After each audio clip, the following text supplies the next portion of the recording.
The entire country seems to be raged by the election fever. There are speculations there will be midterm poll. If it happens, is the Conservative Party ready to tackle? We are absolutely ready. We are, it would be a missed opportunity for us if there was an election and we weren't ready.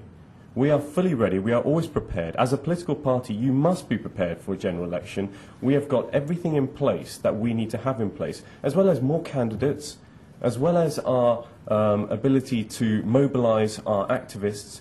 And people are wanting an election. We want it. We want to say, Mr. Brown is in his position, not because he was elected by the British people, but because his party chose him to be there. We want the election. We're ready for it whenever it happens. And I think also when you talk about the difference between our conference and the Labour Party conference, their conference has been completely destabilised by this will there, won't there, when will it happen questioning going on. I think it's the only thing the press have really spoken about.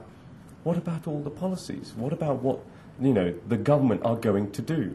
We will be talking about policies and what we are going to do. We won't be keeping people on tenterhooks about whether there'll be an election or not. In which way David Cameron is different from his predecessors? Will he really make a difference? Because it's almost more, for the last 3 general elections, all the Conservative leaders have been losing. So does he really have that charisma, the ability to take the Conservatives to the power? I think there is no question that David has charisma and ability. I think that's the reason why our party voted 2-1 to select this man. He has something. He is visionary. And he is changing our party. He said, if you make me the leader of our party, of your party, I will change. We have to change to win. Obviously, we've had defeats previously. And we've learned, David's learned, he's setting a new agenda, a fresh approach. We put the NHS as the #1 priority for our party. We've put the environment and local environmental issues and climate change on the political table. David Cameron has done this. He is a visionary, he is progressive, he's moved politics forward. He is a different type of politician to what there has been. And I think that's the big change in politics. He's setting up what will be a real change in politics for the next 10, 20 years, I think. Generally, Asians are known to tend towards the Labour. Do you agree? I wouldn't necessarily agree with that, because there has been, obviously, differing groups vote for differing parties. Sometimes not because of policy even.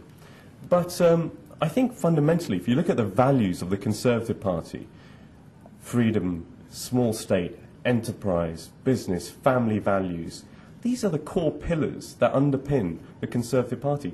Pretty much underpin Asian values. Family, business, being your own person. This is I think there's a sort of dovetailing of Asian values and Conservative values. So I see, no natural home for Asian voters in the Labour Party. In fact, if anything, quite the opposite. I see a natural home in the Conservative Party. One last question. Will you be in the electoral arena in the next general election? Will I be? Well, actually, at the moment, I've got a very big role as Vice Chairman of this party, and with a special remit for cities.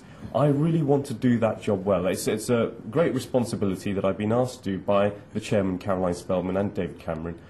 And when there's an election, I would love to be able to fight as well. But there's only so much one person can do. So I will be looking to be a candidate if possible, but at the moment I'm focusing on the job of being Vice Chairman. Thank you very much, Kulveer. Thank you.